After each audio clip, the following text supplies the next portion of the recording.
les géniteurs, entre le père et la mère. Оно требовало своего согласия между его родителями. À l'état d'enfance, la parole est déjà là, qui entoure et qui conditionne l'existence même de l'enfant. Даже в этом самом раннем возрасте пароль, речь обуславливает собой само существование малыша. Lacan, par exemple, signalait Лакан говорил, например, que l'autiste qui se bouche les oreilles pour ne pas entendre, что аутист, который затыкает себе уши, чтобы не слышать, est dans le post-verbal. находится в принципе в вербальной позиции. Il a affaire à la parole et il s'en défend. Он имеет дело со словом, и он защищает себя от него. Donc l'état enfance, disons, c'est l'état où il y a le langage. То есть вот этот ранний возраст, детский, это возраст, где с одной стороны налится язык, Où déjà la parole met sa marque sur le besoin, где речь уже накладывает на потребности ребенка свой отпечаток, mais il n'y a pas encore de subjectivation du langage. но субъективация языка еще не произошла. Dans les 4 cas aujourd'hui, И в 4 случаях, сегодняшних случаях, nous n'aurons pas affaire à l'état enfance. мы не будем иметь дело с этим возрастом, самым ранним. Les enfants sont entre 6 ans et 12 ans. Это, скорее, это возраст между 6 и 12 годами. Alors nous prenons les enfants au niveau de leurs symptômes. Мы рассматриваем ребенка на уровне как бы его симптома. Ce sont tous des enfants malades. Все эти дети, в смысле, больны. Au moins, c'est des enfants qui sont en rapport avec quelque chose qui ne va pas. Так или иначе, в жизни этих детей что-то не так. Mais qui décide que ça ne va pas? Но кто, собственно, решает, что вот это не так, что это должно быть иначе? Dans les cas d'enfants, c'est toujours un grand autre qui décide que ça ne va pas. В случае ребенка это всегда большой другой. Это большой другой решает, что с ребенком что-то не так. C'est l'école qui décide ça, Это может решать школа ou c'est la famille, les parents. или семья, скажем, лица родителей. Par exemple, dans le cas d'Andrei, В случае Андрея, например, qui est le premier cas que nous allons entendre, в первом случае, который рассмотрим сейчас, vous verrez que le sujet lui-même ne s'aperçoit pas de son symptôme. вы увидите, что сам субъект, собственно, своего симптома не замечает. Il ne s'aperçoit pas du symptôme qu'il ne peut pas retenir ses selles. Он не может, не видит этого симптома, который удержать. Et c'est le thérapeute qui doit lui signaler ce symptôme. Этот симптом должен ему указать терапевт. On voit aussi le grand autre, disons les parents, se décharger de leurs propres symptômes sur le thérapeute. Мы часто видим, как наоборот родители передают, что ли, пытаются взвалить свой собственный симптом на терапевта, переложить его на терапевта. Ça peut vouloir dire qu'ils passent le relais au thérapeute, То есть, с одной стороны, они как бы передают его терапевту, mais ils peuvent aussi voir le thérapeute comme un rival. но с другой стороны, они могут рассматривать терапевта как соперника. Et ils peuvent éventuellement s'apercevoir qu'eux-mêmes sont malades. И в конечном счете получают возможность заметить, что больны они сами. Et par exemple, cet après-midi, dans le cas Sacha, Например, в случае Саши сегодня, vous verrez que, enfin c'est ce qui est signalé, vous verrez que l'auteur signale увидел, что автор, значит, этого текста показывает, que finalement les parents entrent en analyse individuelle.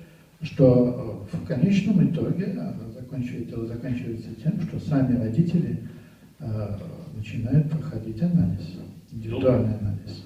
Vous voyez que le symptôme de l'enfant peut être aussi le symptôme des parents, renvoyé au symptôme des parents. Так что в конечном счете, в данном случае симптом ребенка, он отсылает на симптомы взрослого.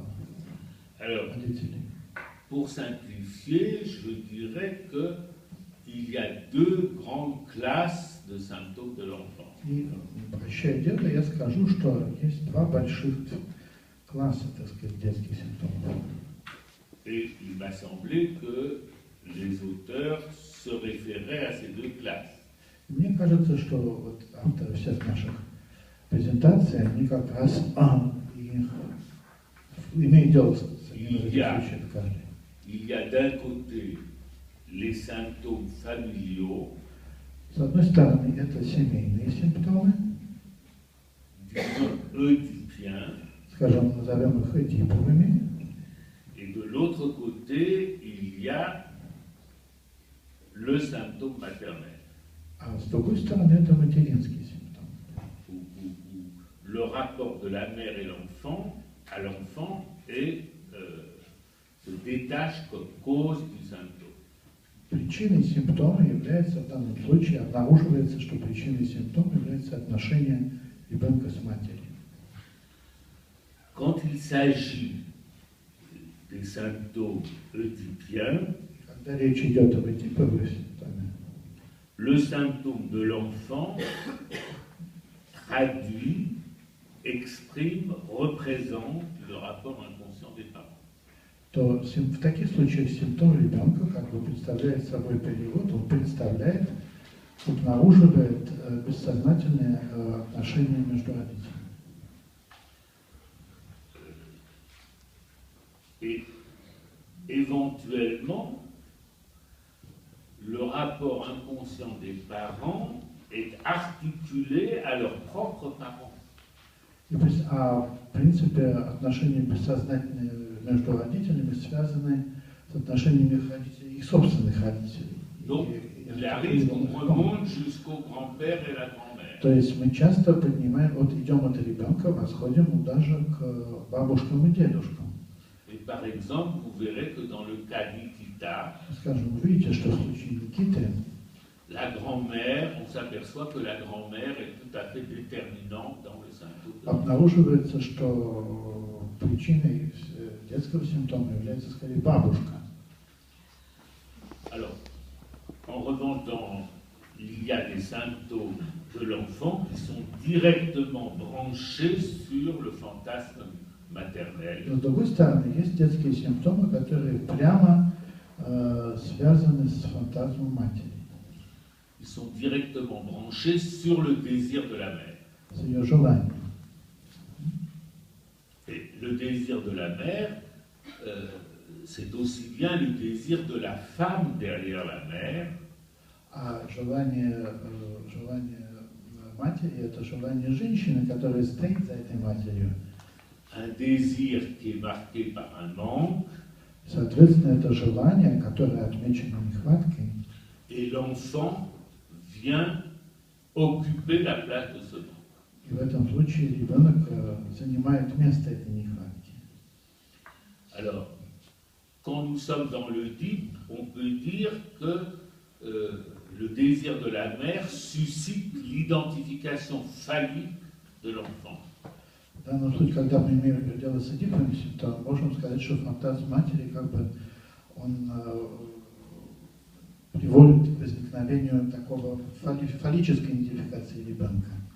En revanche, quand on est hors de la dialectique oedipienne, А когда мы находимся вне эдиповой диалектики, то наоборот, l'enfant fonctionne comme objet de la mère.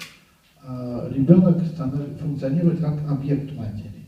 Et c'est beaucoup plus difficile de défaire le symptôme comme de l'objet de la mère. И гораздо труднее разрешить такой симптом, где ребенок является материнским объектом, que de défaire l'identification phallique de l'enfant. чем разрушить, наоборот, фаллическую идентификацию ребенка в Эдипе, в случае Эдипа симптома. Veut dire que l'identification de l'enfant au phallus est un moment du développement. В конце концов, идентификация ребенка с фаллосом – это этап его развития, можно сказать. Et que, éventuellement, cette identification se défait d'elle-même. И постепенно эта идентификация, возможно, исчезнет самой собой. Alors que le statut de l'enfant comme objet de la mère И наоборот, статус ребенка как объекта матери, est extrêmement résistant. напротив, его искоренить очень сложно. Encore une chose pour vous éclairer dans les commentaires que vous allez faire avec nous des textes. Еще несколько слов и комментариев, которые вы будете, значит, давать этому тексту вместе с нами. Il est important de serrer les éléments qui s'appellent le père, la mère et l'enfant. Важно, конечно, выделить элементы, которые мы называем там, отец, мать.